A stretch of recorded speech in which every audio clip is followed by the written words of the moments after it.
Oh, well, thank you. I am now going to bring up a presentation just because it'll be a little easier for me to speak from, because I've got a narrative, and there's sort of on the education side, there's sort of a select your own path thing as a group. I'm going to start by just sort of introducing myself as well. I am a 7-time entrepreneur, all in and around digital technology, some failures, some successes. I've been through the process of an IPO, which I hope never to repeat again. Since then, I try not to start companies and instead just share my experiences.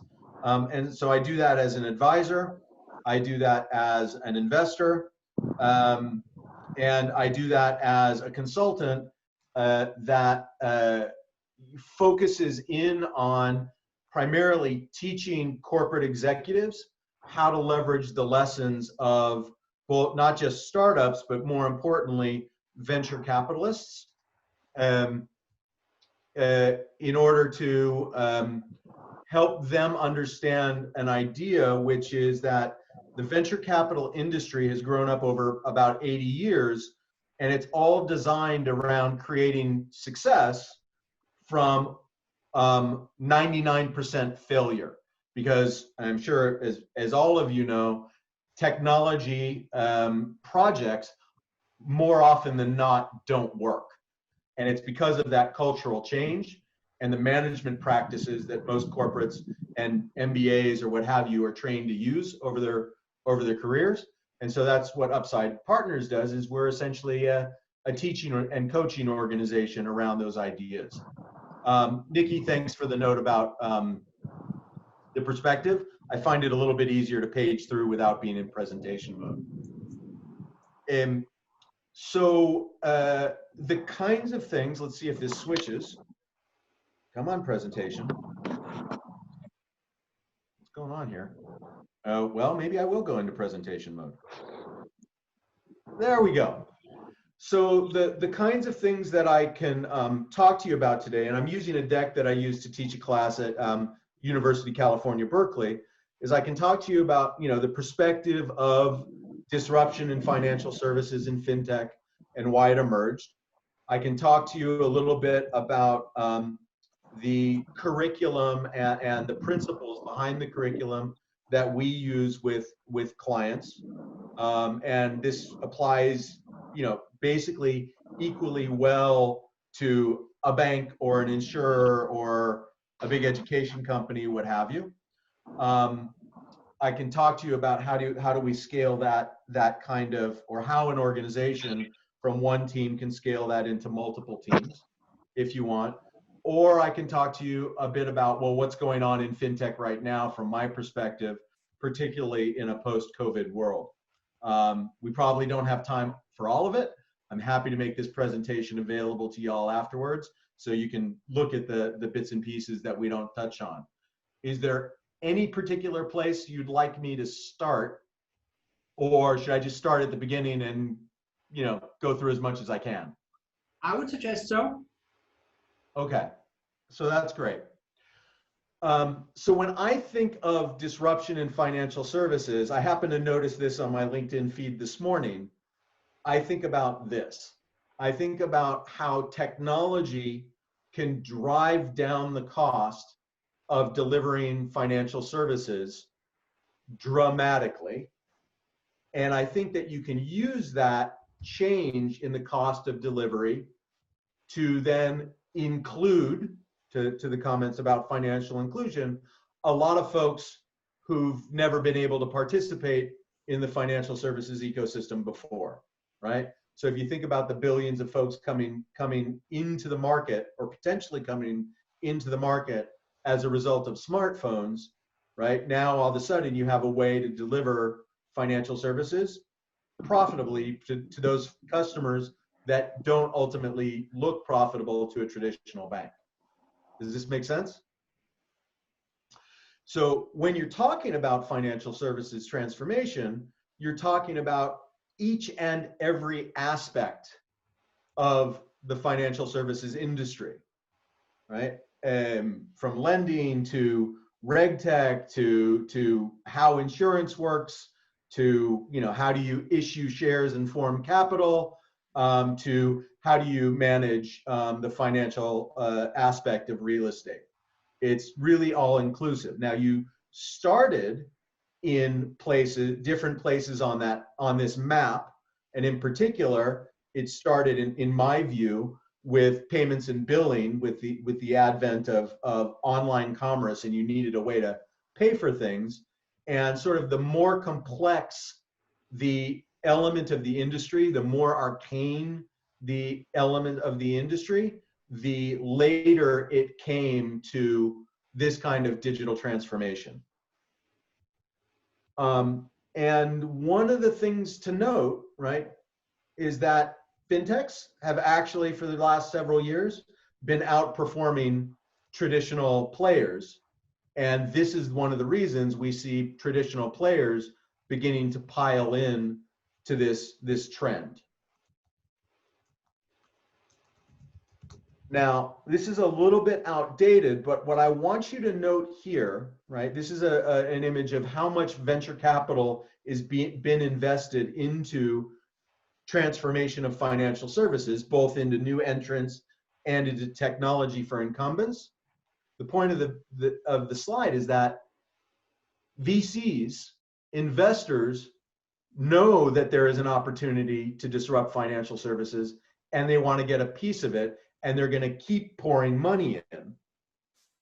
And that includes banks and insurers who have been investing fairly aggressively into startups. And for example, one of my activities is I sit on the investment committee for Standard Chartered Bank's Corporate Venture Fund.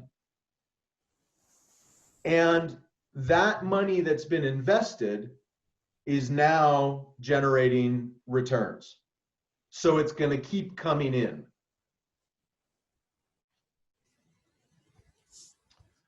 And we see a lot of activity where traditional players are realizing they need to buy versus build to get themselves into the future because they simply can't build fast enough.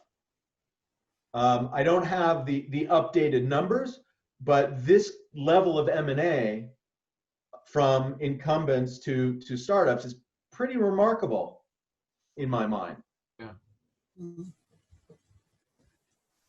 So let's talk about who's going after the margins, and this is the way that I think about it. If you're going from 500 and whatever dollars to move money for $5,000 from Singapore to the US, and now you're going down to 24, right? It's coming after the margins.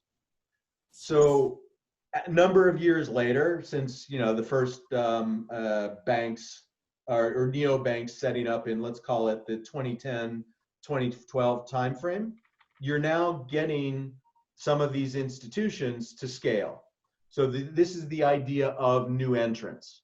You may have all seen, the recent IPO of Lemonade. So it's not just happening in banking or payments, but it's happening right across the spectrum. All the way over on the right, you see Credit Karma, which was recently acquired by Intuit.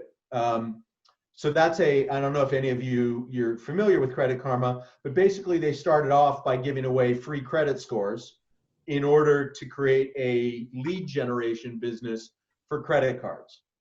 And they achieved a fair amount of scale, 100 million customers that are active at least monthly, if not daily. And not too long ago, they issued a savings account. So that makes them, in terms of potential number of accounts and cost of acquisition of customers, bigger than Wells Fargo. Right?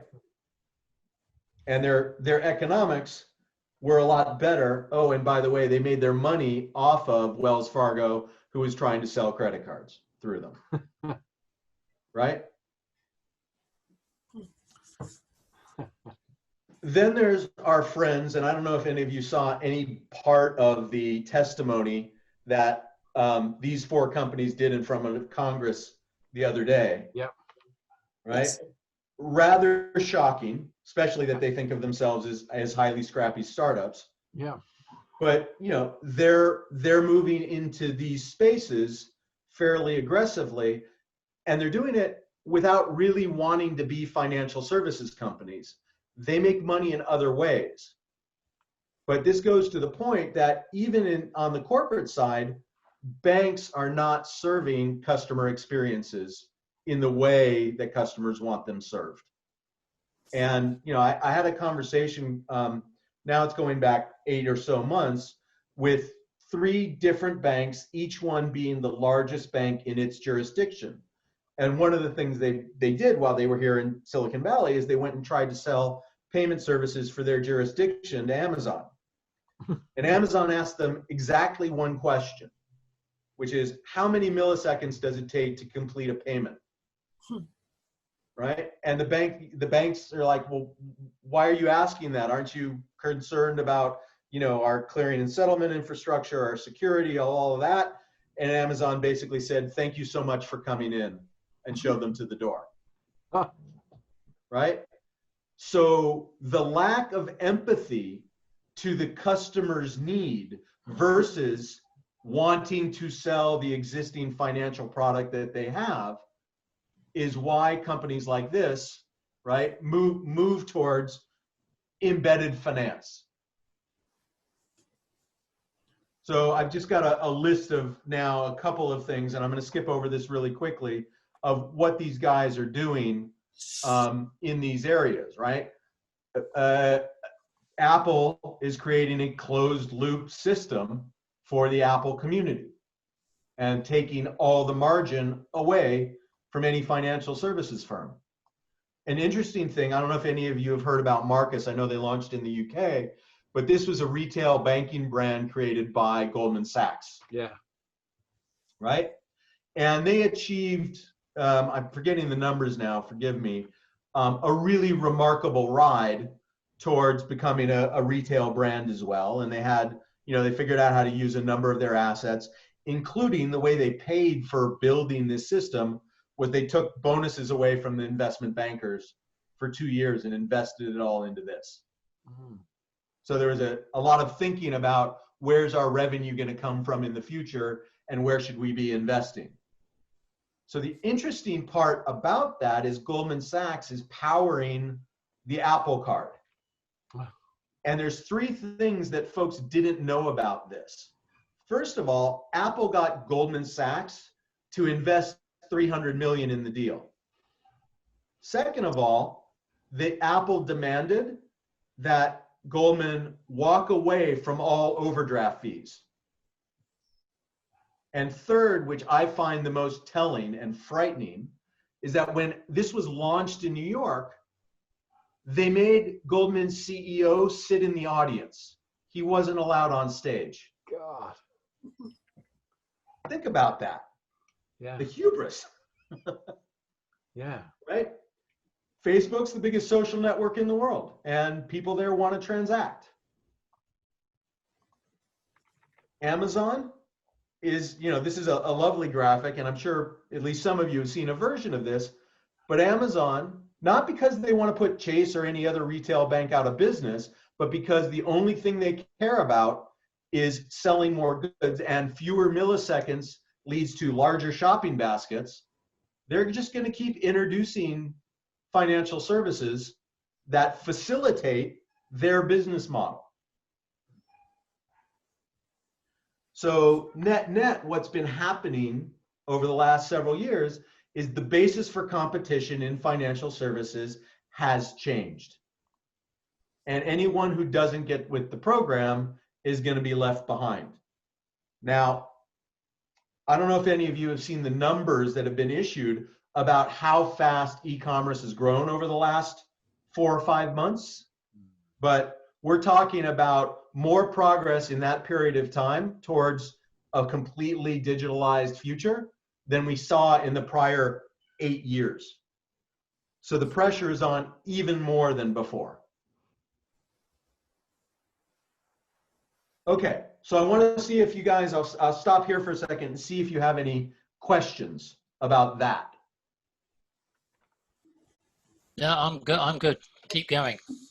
Narrative's okay? Good. Yeah, it's great. Great. All right. Really great. All right. So often I get asked, well, why did this fintech stuff happen? Right? And um,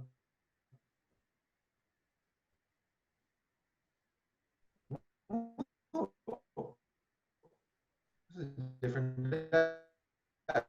Here we go. So I know you are a banker. You exercise something called causal reasoning, right?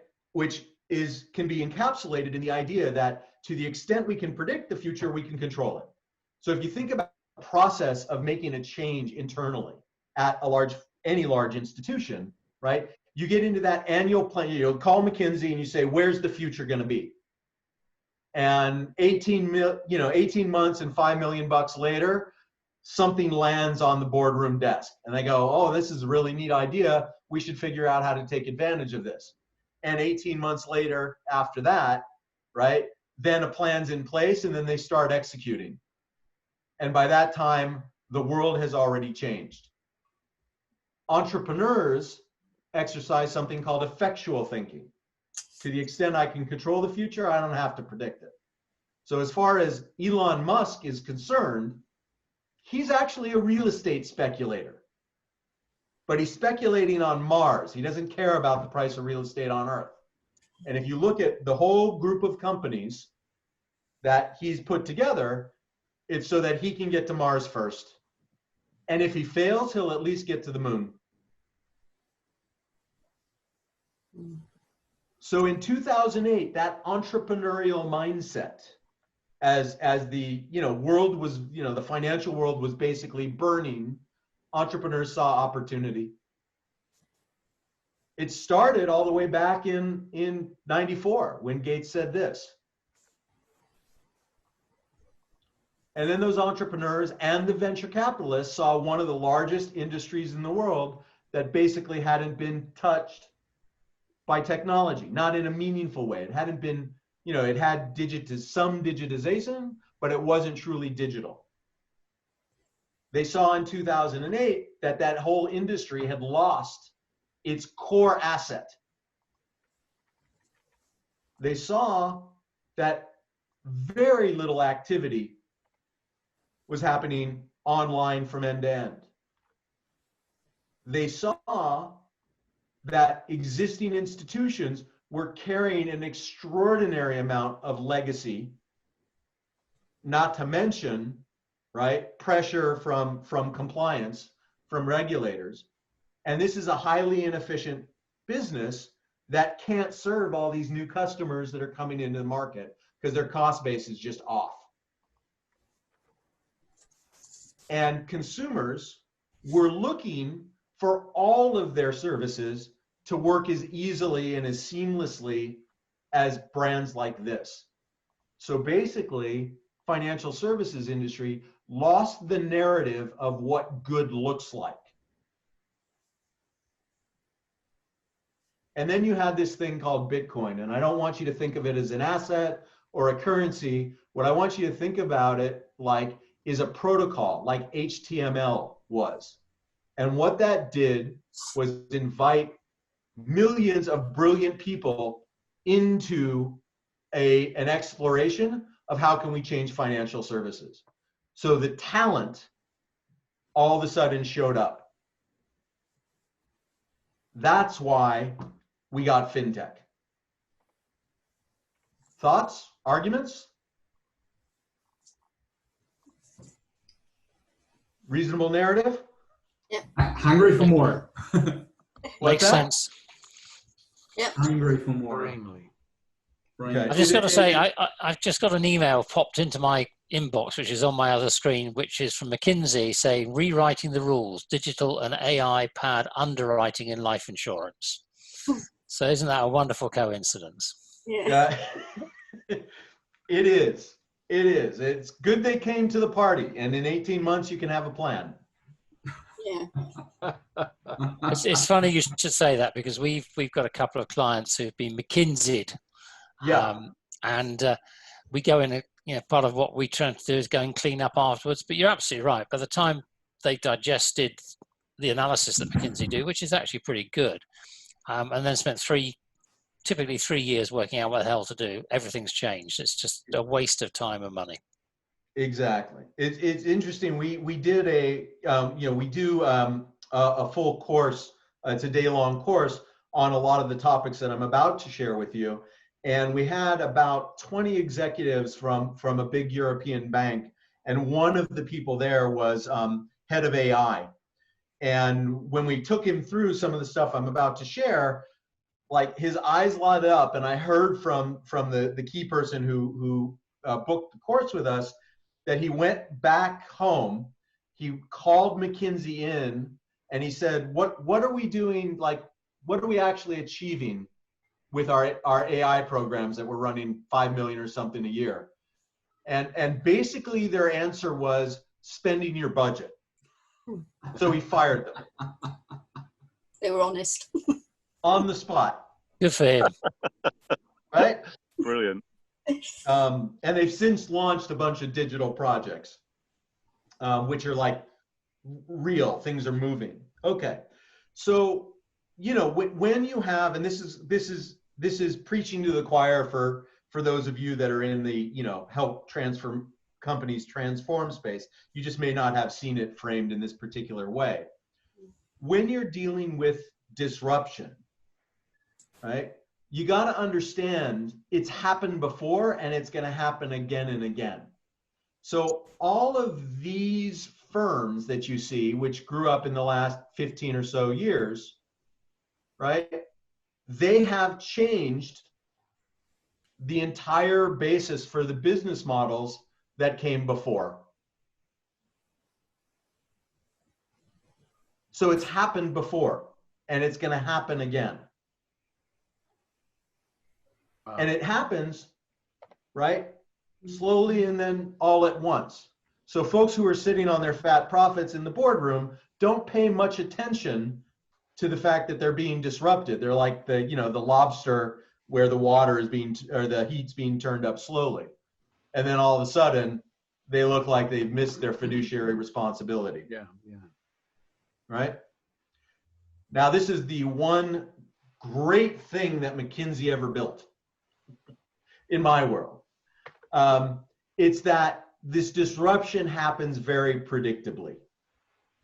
You get some new technology, startups start playing with it, digital models start to, customers start to expect it, then advanced incumbents come to the party.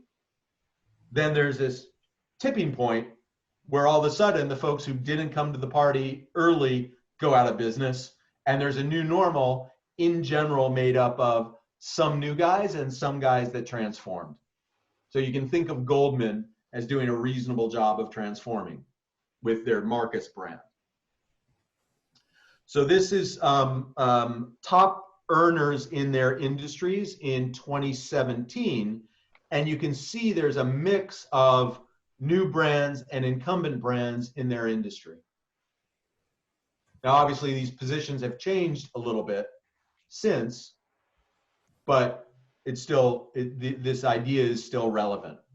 So when I go talk to boards, to senior executives, what I say is, there is hope. There may not be now, but generally speaking, there is hope of transforming. And it comes down to, in my mind, a pretty simple playbook today, which is you got to get to the cloud, you got to get control of your data, you got to work with startups, and then there's the really easy one, which is you need to change your DNA. Right? So I'm not going to belabor, because I'm sure you've all heard and you all know the idea of, come to the cloud because it makes you more agile and you don't have to drop all that money into iron, right? You know that if you can't get control of your data, you both can't protect it and you can't use it effectively.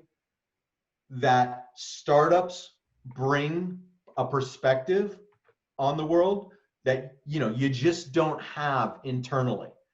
They're built on technology with the latest ideas, in the last couple of years, they generally can deliver services a lot less expensively. We saw that at the very beginning.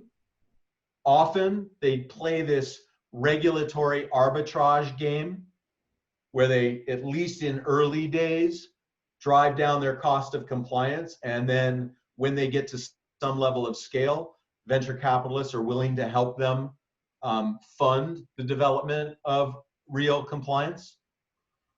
And then they're going after customer bases that traditional players don't know how to go after.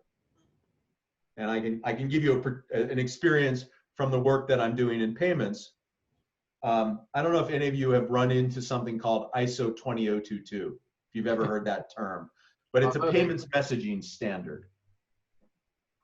And if you think about how payments evolved over the last 50 years, technology for payments evolved, that was a system which was specialized in clearing and settlement, right? This goes back to the Amazon story that I told you before. But everyone forgot, because they were trying to make it as cheap and as fast as possible to clear and settle a payment, they took all the context from that payment away. So on the invoice financing business, right? It's not about the payment, it's about what's in the invoice and what's the behavior been of that customer and should I underwrite it. It's the context, not the payment. Whereas if you think about the customers for payments, the Amazon in this example, right? They don't care about how payment is done. What they care about is facilitating their business process. So these are two separate silos. So a payments company, right, a payments fintech that instead of trying to sell something to a bank goes directly to a corporation and says, what I can do is make sure you have no cost of reconciliation. I can automate the whole thing. Corporation's going to love that. Okay. Formula One story. This comes from some partnering we did with Deloitte. Essentially, what they shared with us was that everyone who works in the McLaren pit crew studies with the Royal Ballet. Wow. Because that is, a pit crew is choreography and precision of movement. It's not mechanics, it's movement. So they demand everyone in the pit crew works out 3 times a week and trains with the Royal Ballet. And the point of this is, in order to get the best performance in a new world, they're going to some place, which is they're going for lessons which are not the ones you usually think you need. You need to learn to think differently. And you need to train your people into thinking differently.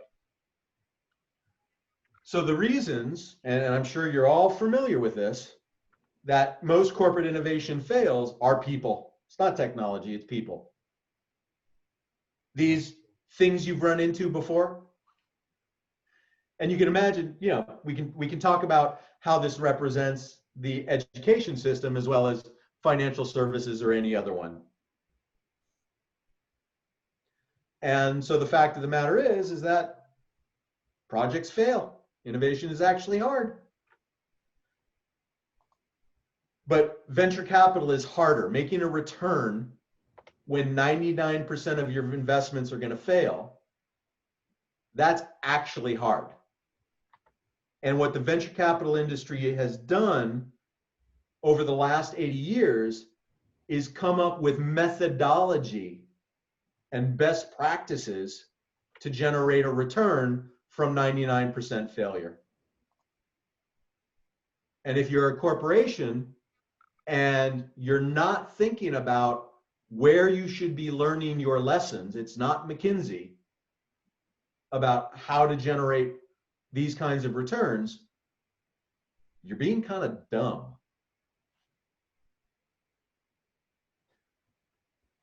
So here's Amazon. Jeff sketched this on a napkin in 2004. And it's still true today. The only difference, right, is that some point about 10 years ago, he decided to be profitable. He could have been at any moment in time up till then, but he decided after being public for many years, okay, it's time to be profitable. Where he spent his energy with regard to Wall Street after his IPO was basically telling Wall Street that if you're measuring us on revenues and profits, you're dumb. And his testimony in Congress the other day is evidence of that. He was playing a different game. It starts with a mission. And it's sometimes, you know, if you've been through business school, maybe you've heard of a BHAG. Yeah. Right? How's the world going to be different by time, you know, I'm successful? And these are essentially a North Star. So if you think about, right, going back to the Amazon idea and this idea that I want to make sure that the shopping baskets are always full so that I can be the best distribution for merchants, whether it's my own or others. I'm going to invest in making the grease to make that worthwhile. And I'm not going to bother really thinking about the way the support infrastructure, the utility, right, works. I'm going to change it if it doesn't work for me. And Amazon, and then you take that way of thinking and you codify it into a culture. So Amazon has 14 principles, right? And what's really interesting about these, and I'm not saying you need Amazons, but as a large company, if you don't deal with your culture, you've got a problem. So when I was teaching this class at Berkeley, there was a woman in the audience who had been, she was an executive, right? It was an executive education course. She had been an executive at Amazon for something like 8 years.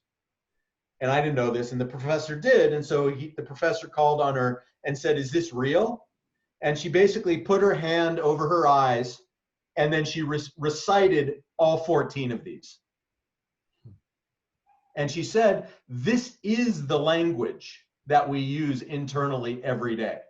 This is how we have internal conversations. It's always to align to this, or people look at us like we have 3 eyes."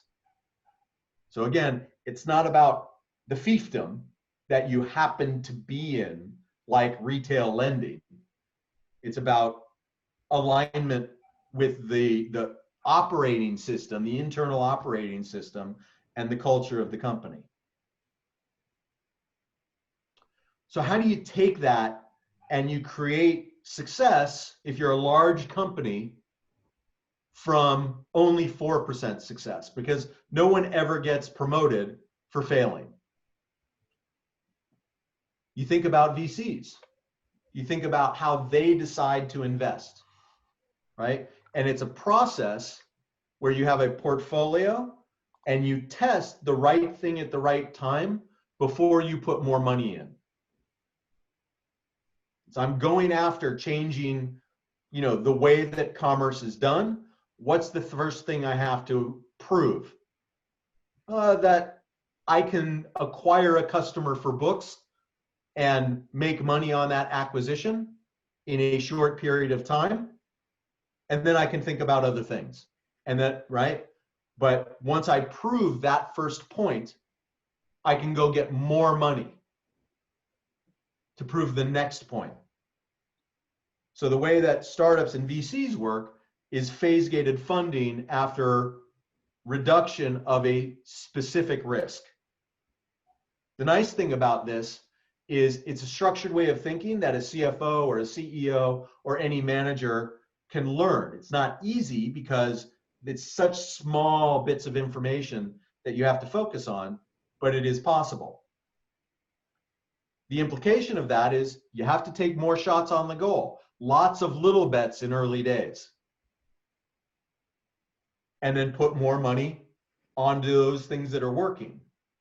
The other nice thing about this in a corporate environment, right? This idea was exactly why the AI guy fired McKinsey, right? He wanted to see results, not in 18 months. He wanted to see results day after day after day, where he had control to kill projects that weren't working, which is one of the hardest things as you all know, to do in a big organization. And you have to build a portfolio of, wheat, which turns over several times a year, potatoes, which turn over once a year, and apple trees, which don't bear fruit for several years. So it's constructing a portfolio. Now, MIT did a bunch of research, and what they generally have seen is that successful incumbents who transform think about having a renewable annual innovation fund that's equal to somewhere between 5 and 10% of revenues. And they distribute it on this kind of principle. And so your innovation spend goes from a few monster projects where you're shooting for the moon to lots of little projects where you're just trying to make some incremental change.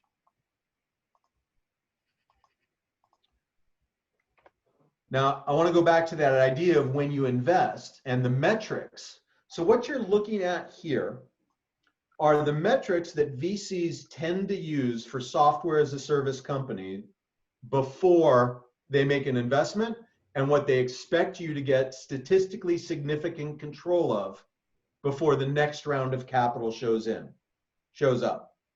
So when you're talking about angel investing, there's not a whole lot you can tie to. And frankly, a 5-year plan and a market sizing, they're all bullshit.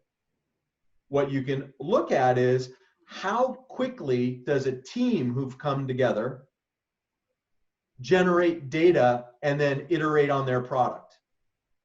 Because faster, according to user feedback, is more likely to win. And then at the next stage, you might be looking at, well, not what our revenue is, but rather what's our daily active users versus monthly active users? Are people getting engaged with the product? Are they beginning to get addicted to the product? And do they tell their friends about it? You're probably at this stage not yet ready to actually take your first check or your first credit card swipe. But once you are, and you are able to prove out how many of my people who are addicted to using my stuff for free are ready to activate their product. Does this all make sense to you? Yeah.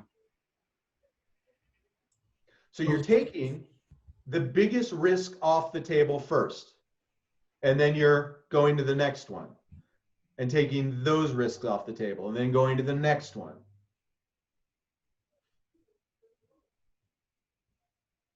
And then when you're inside a large corporate, when you have a method of investing the portfolio, and you have a way of monitoring what in the portfolio of projects is doing well, then you can tie that back to your strategy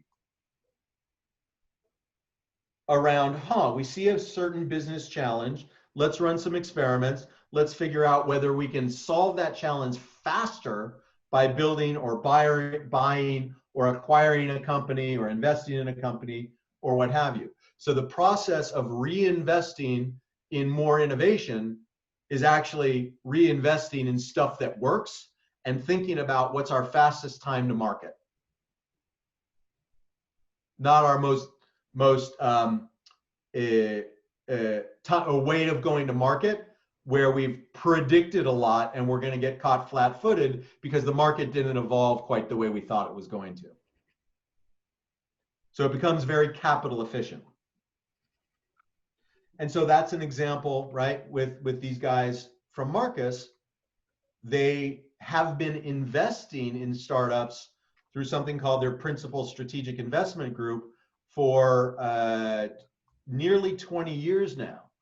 And by watching what was going on with their investments, they started to understand how startups work, and they started to transform the way their technology divisions work to get very efficient and agile. And then they started to look at how can we apply that efficiency and agility to go into new businesses.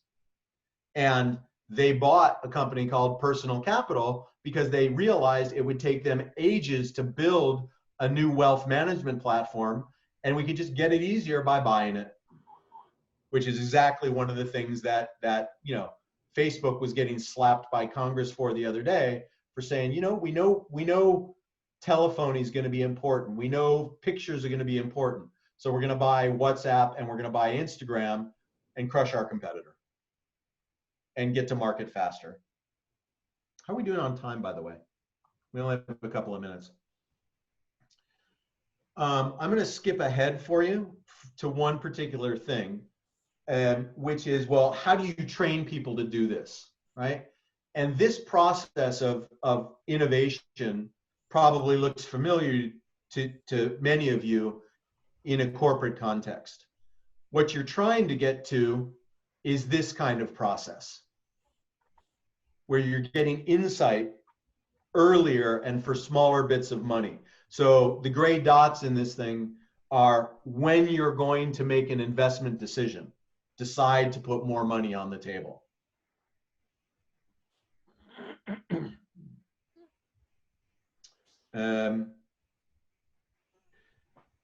This is an instantiation of what you've probably heard of called lean startup, which can work for a corporate.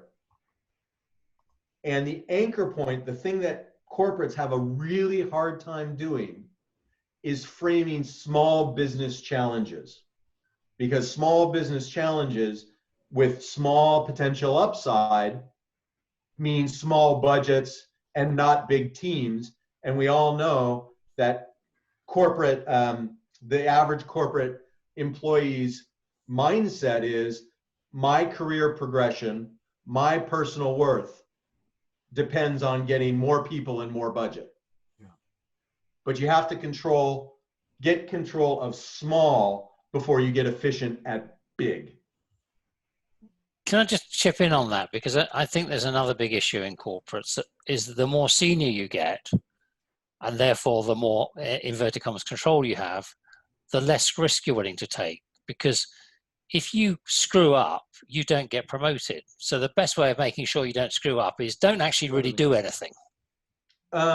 We call that sometimes HIPPO, highest paid opinion in the room. Right? And the point is, if you are the board, if you are the CEO, you want to find the person that wants your job, right, when you're ready to retire, and convince them they're the ones that if they demonstrate that they can change the culture, they can have any CEO job they want. And you have to push that down. You have to make promotion at least create the impression that promotion is based on economic value add to the company, which is how do we become more agile? How do we drive our costs down further than our competitors can? Because that's what's going to make the company go into the future. So I completely agree with you.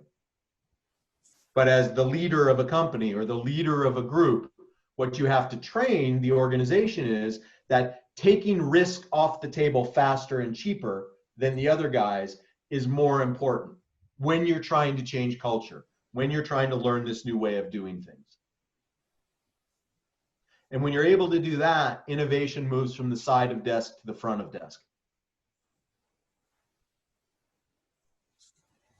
So I'm gonna finish with one example, which some of you will understand because of the work you've done in financial services, and it should be reasonable for folks who have not been in here to apply this idea.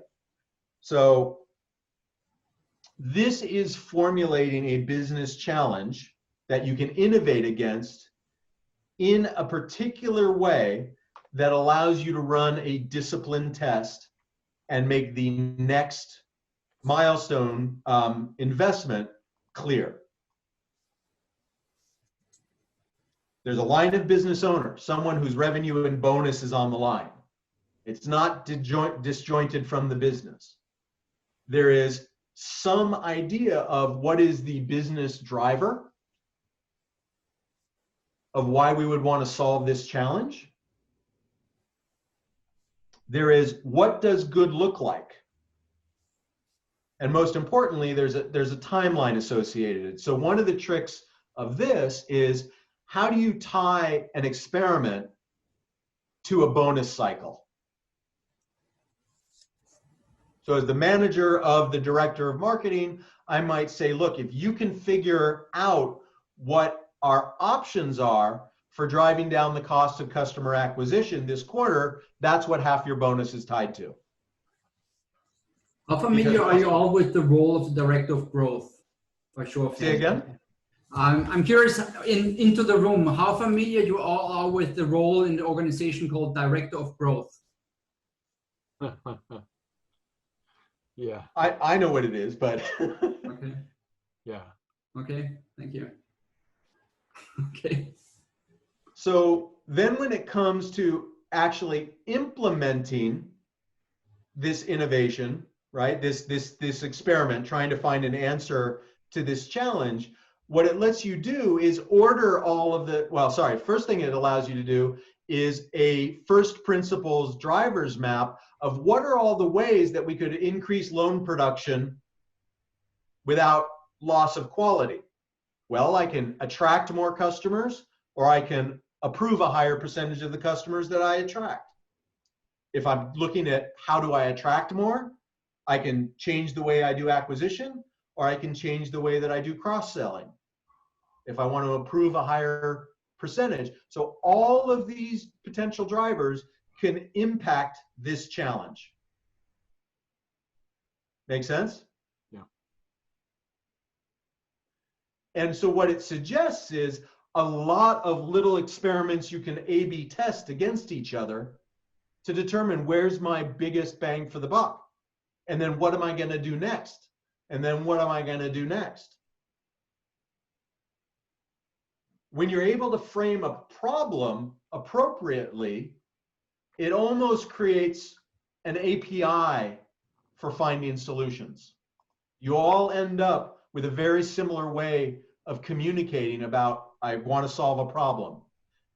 And then you get to go look at all of the cool new vendors in the market and frame experiments with how are we going to partner with these startups, not because we think AI is important, but because we want to see what they do to improve our metrics.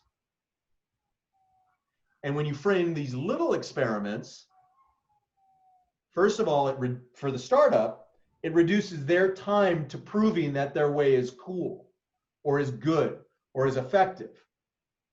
And on your side, right, as a corporate, when you don't get a good result out of a POC that moves the needle, that the specific needle you want to move, you know to kill that avenue and move to the next one. This is how you do little experiments that add up to big success. It also, by the way, provides an interesting way for your existing subject matter experts to apply their expertise. This is the essence of that practical education. Wow, I as the head of credit card marketing, I'm going to work on, because my bonus is tied to it, this particular experiment. I'm not going to, right, IT or whoever is my partner in this, but I'm the owner of this experiment because it impacts my budget.